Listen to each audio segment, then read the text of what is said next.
You're welcome back to the conversation on News Central Television. It's time for us to dive straight into our first topic of the day.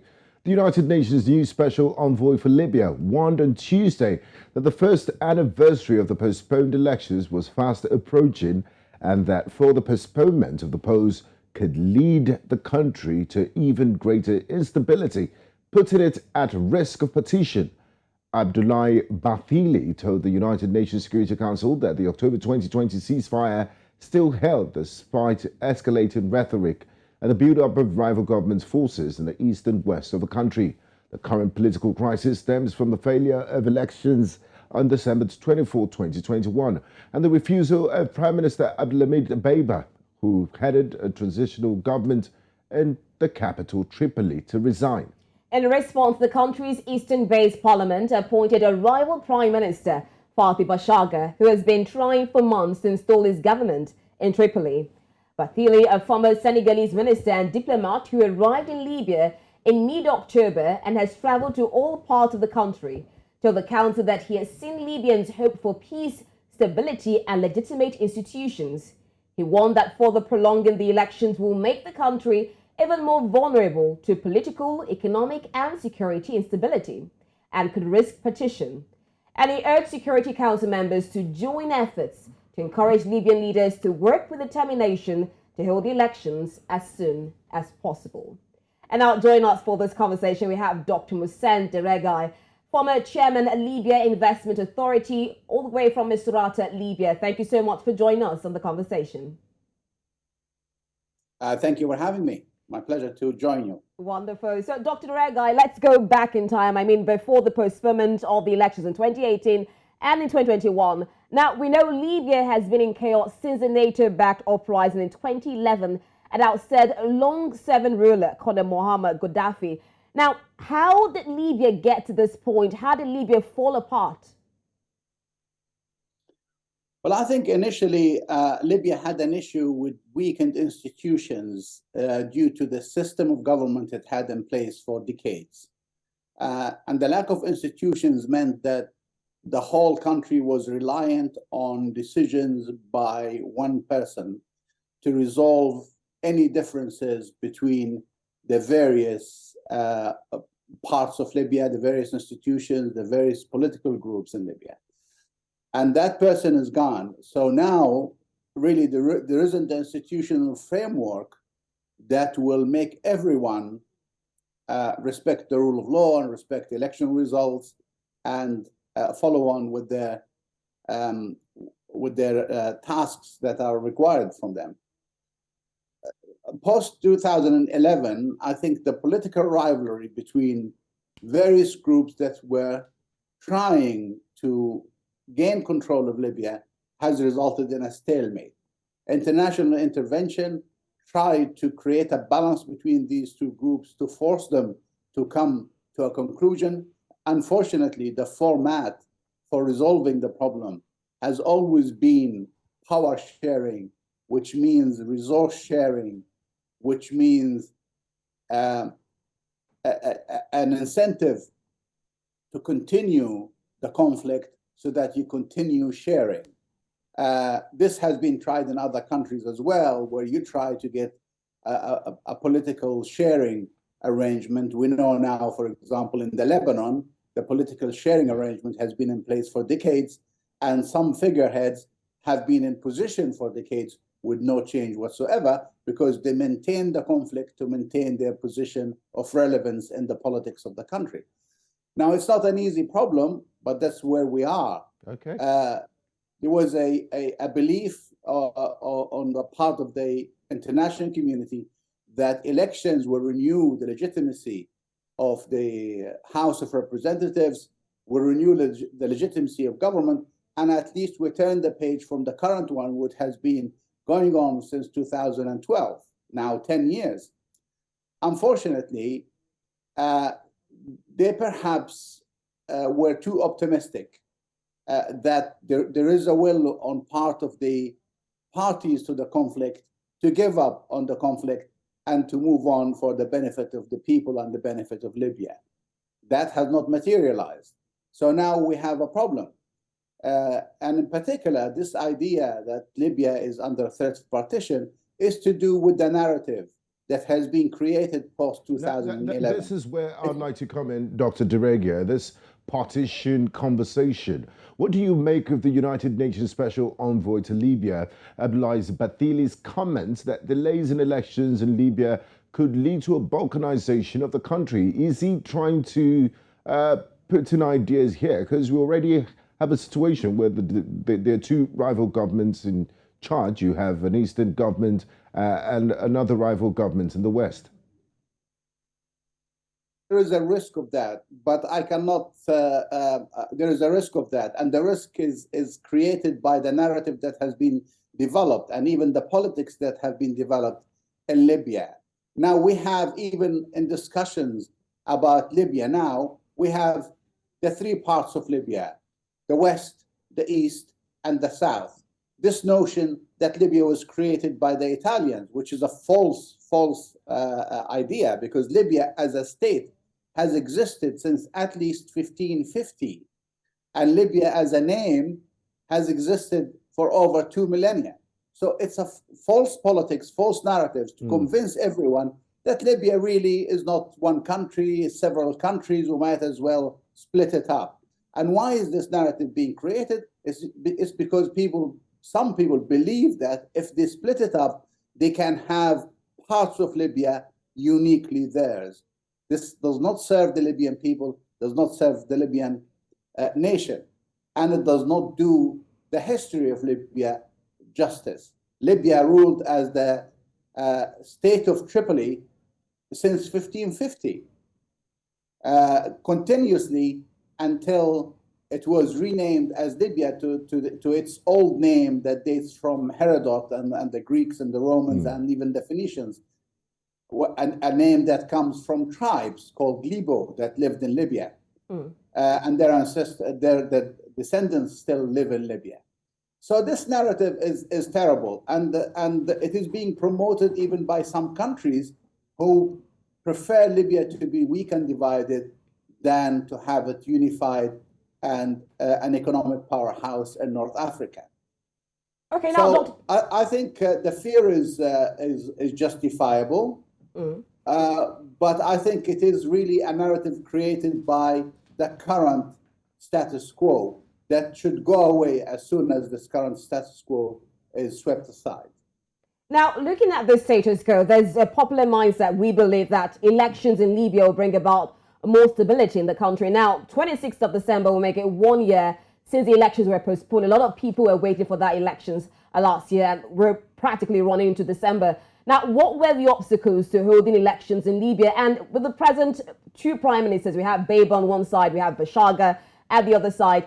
Is the present political and security situation in the country suitable for elections to be held now?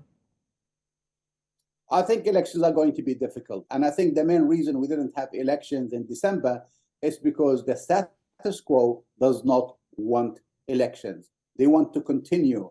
Their sense of Libya, their national attachment to Libya is very weak. It's all to do with personal interest. They're not really concerned about the future of the country. They're not really concerned about the future of their people. They're concerned about maintaining power.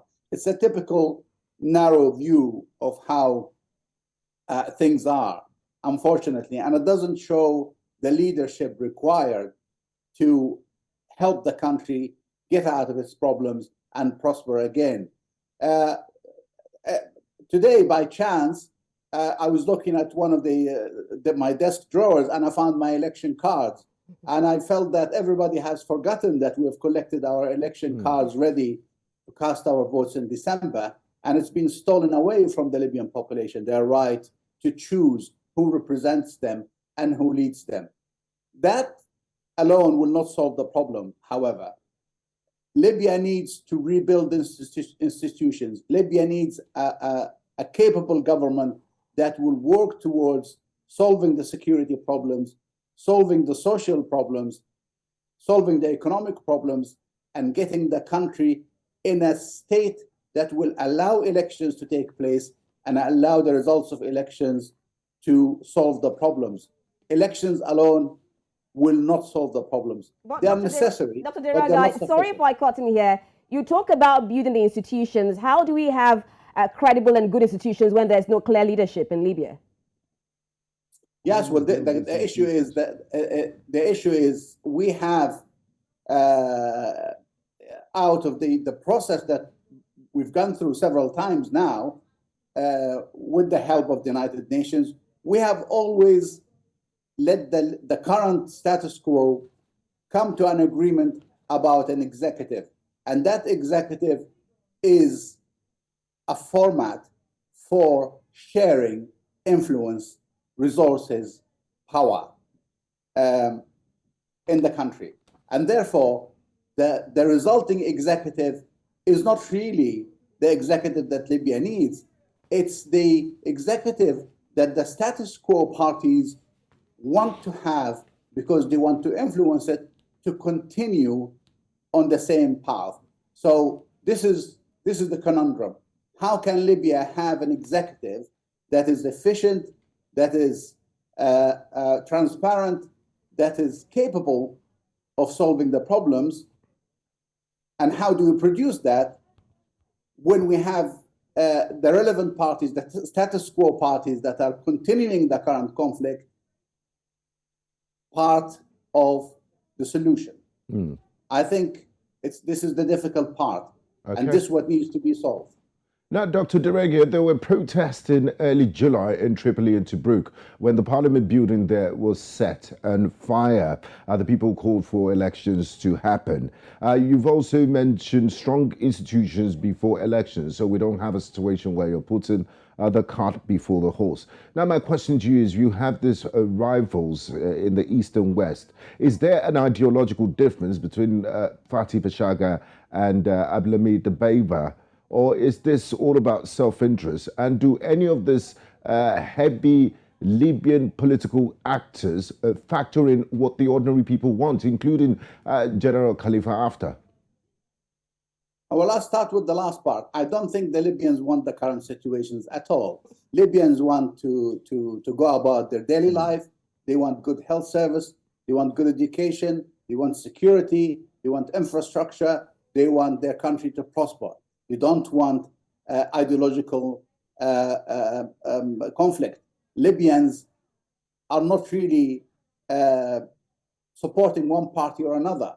Not the majority of them. I think the active Libyans who are dominating the politics and the current situation in Libya are no more than 5% of the population. The rest are waiting for a solution. The protests were a clear signal that people wanted elections. They wanted to change. They wanted to change the current parties, and they wanted a new leadership in place.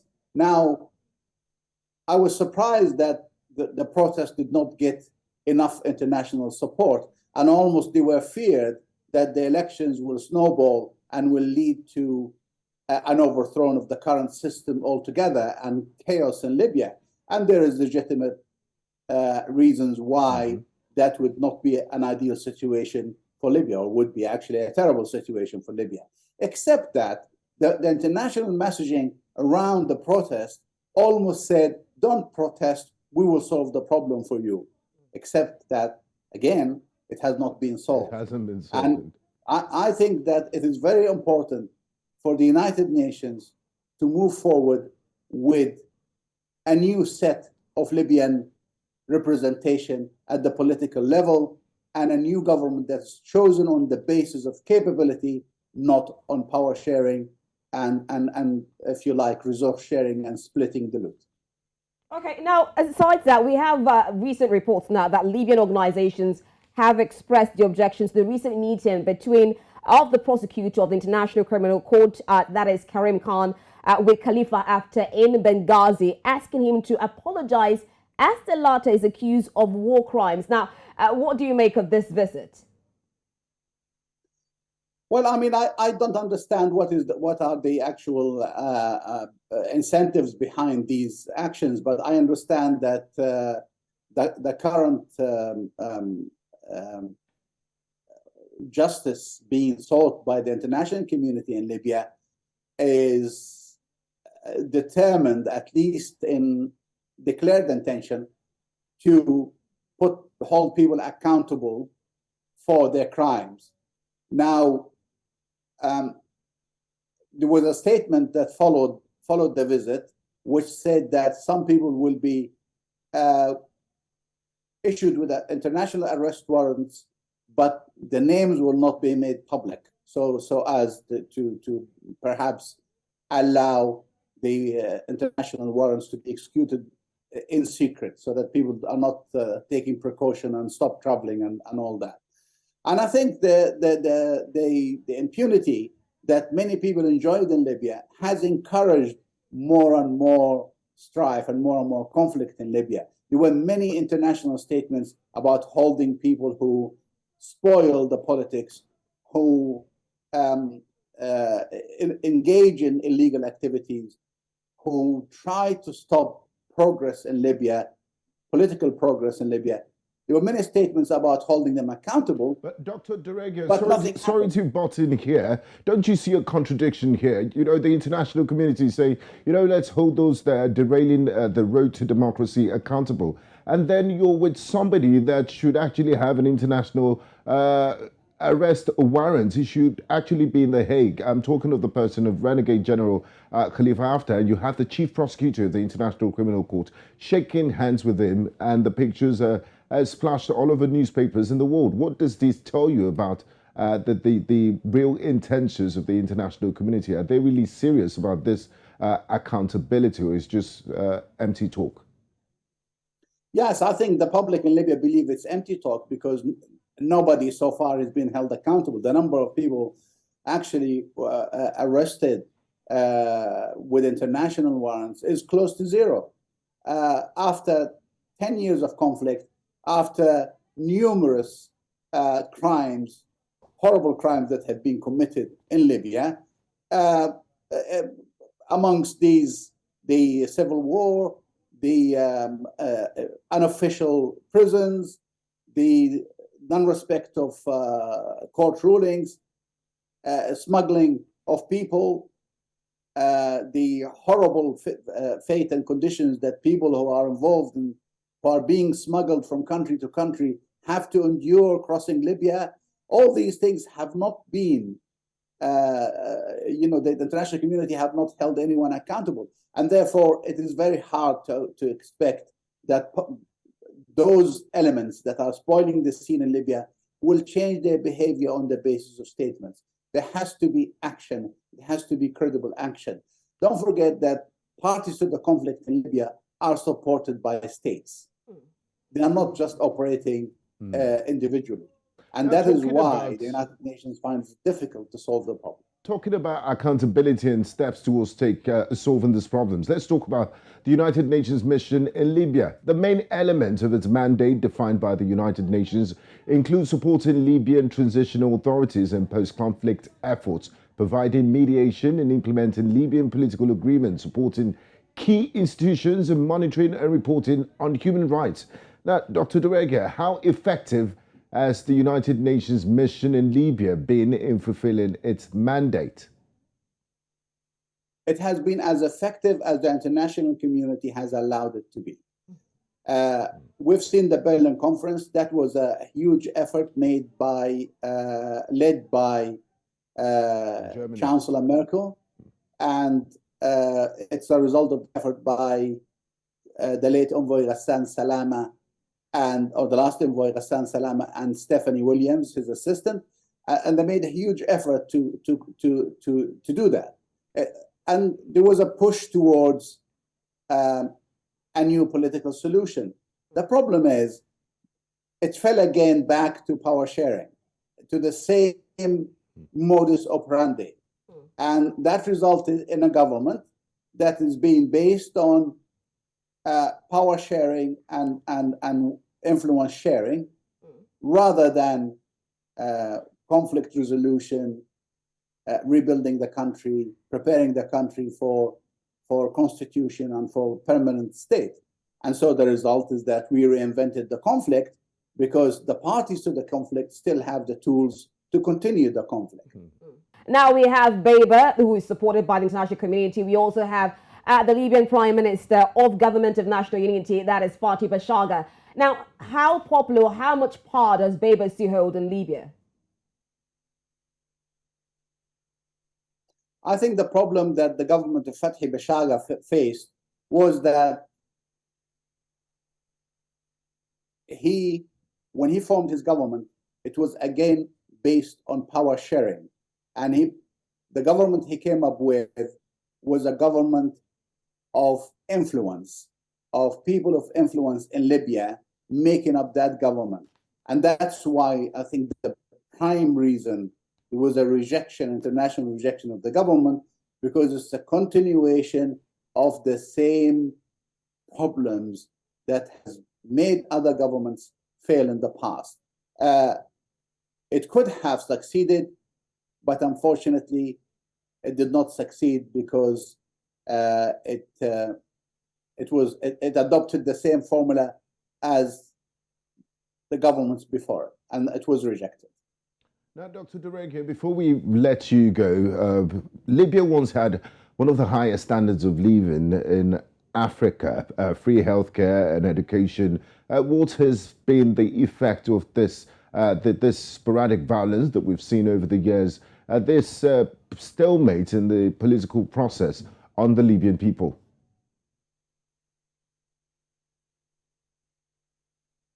Well, I think the biggest problem that Libya faces, aside from the political disagreement and the resulting wars, is that the management of resources is terrible. Libya now is a rentier economy. It's an economy that totally relies on oil sales to give salaries, which they use to purchase things that are imported with foreign exchange obtained from oil sales. Foreign exchange that's obtained from oil sales, and this system is really not creating economic activities in the country. Libya is fully reliant on oil. Now, this problem, when you have a growing population and when you have increasing demand for imported goods, has made the living standards for Libyans decline. But it declined in comparison to certain periods of the previous 30 or 40 years, but not other periods. So it's relatively okay, but the instability, the lack of good management of resources, the lack of good management of institutions has impacted on Libyans' life massively. Now, has the political instability also affected the security situation in Libya?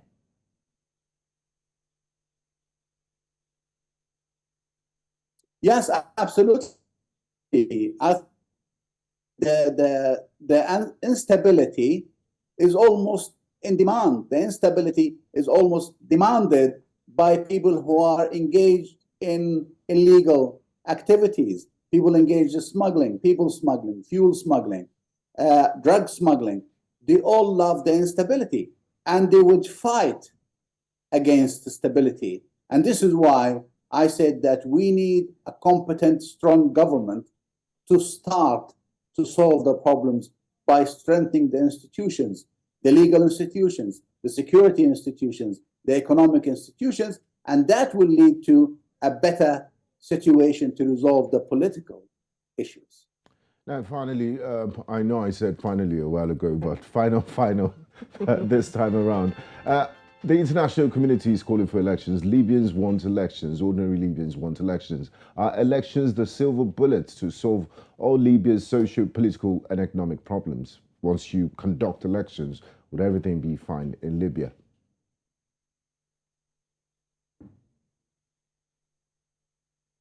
No, I don't think so.